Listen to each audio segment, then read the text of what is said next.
J.R.R. Tolkien, one of the greatest British writers of his time, yet not someone you would expect to see at a fancy dress party, unless he's wearing a Viking costume, wielding an axe, running around screaming and yelling the whole time, which is something he's known for doing, I guess, maybe not by some, but by others. It's kind of the kind of person he was. Here to talk to y'all about this man. Some may not consider him to be that historical, but in the literature field, he's quite a historical person. I'm going to share with y'all his life and his background, and hopefully share a few little known facts about him, and sum it up with some contributions he's made to society. To begin, his parents, Arthur Tolkien and Mabel Suffield. He was born on January 3rd, 1892 in South Africa, something not too many people know about him. He was born in South Africa. He lived the first 4 years of his life in South Africa, even though he was English.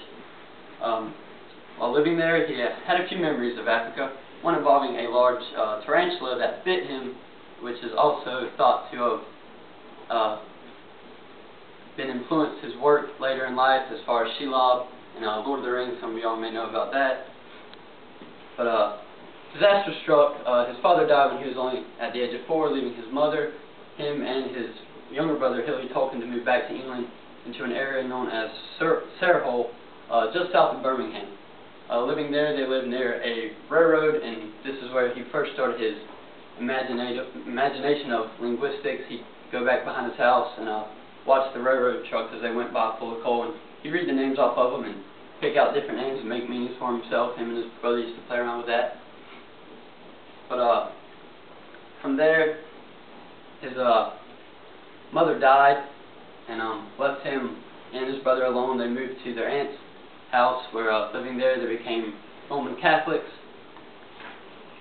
and he lived a devout Catholic the rest of his life.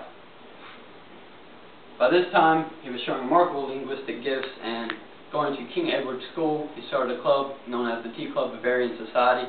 Not sure why they called it Tea Club Bavarian Society. Had it kind of switched around crazy, but that's what they decided to name it. He stuck with a lot of these friends for a while.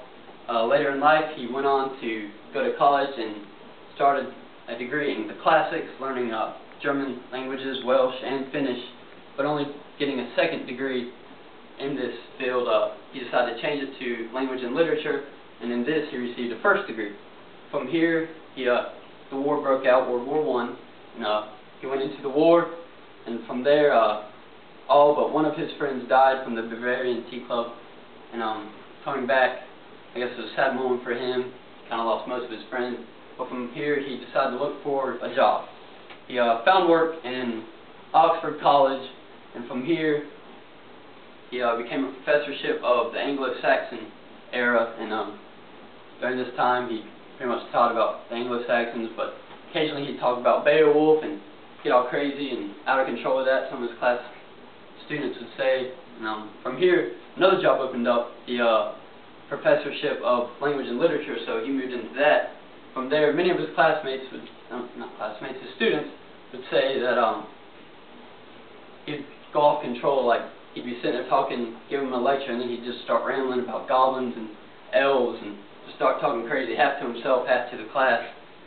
They said they called him mad as a hatter. It's a funny story. And at the same time, he met a friend, E.V. Gordon.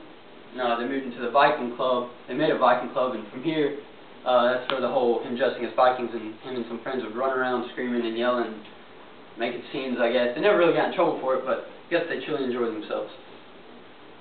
He also met, one little known fact, he invented the Inklings while there, and he met a good close friend, became C.S. Lewis. He's actually told us the reason C.S. Lewis became a Catholic. And from there they stayed friends pretty much the rest of their lives, sharing stories and helping each other out. Well, his main writings came whenever he started The Hobbit, following with Lord of the Rings, probably his most well-known story, though he had many other stories he wrote. Most people know about that one.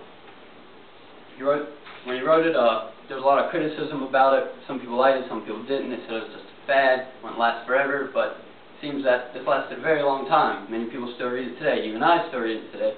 Pretty sure some of y'all have read it before. It's a good book. And, so from there, he lived his life.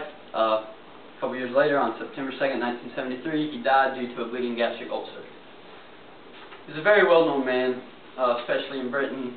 and put a lot of contributions to the literary genre, I guess, of books and stuff. He just really influenced it. The sci-fi era, he influenced it a lot with Lord of the Rings, and all his stories were very fascinating stories to read. He put contributions to the dictionary. He actually helped write the Oxford Dictionary, which isn't bad. I mean, it helped him improve his language and in turn write better books. So Tolkien's a great man, and I guess we all can share in his greatness.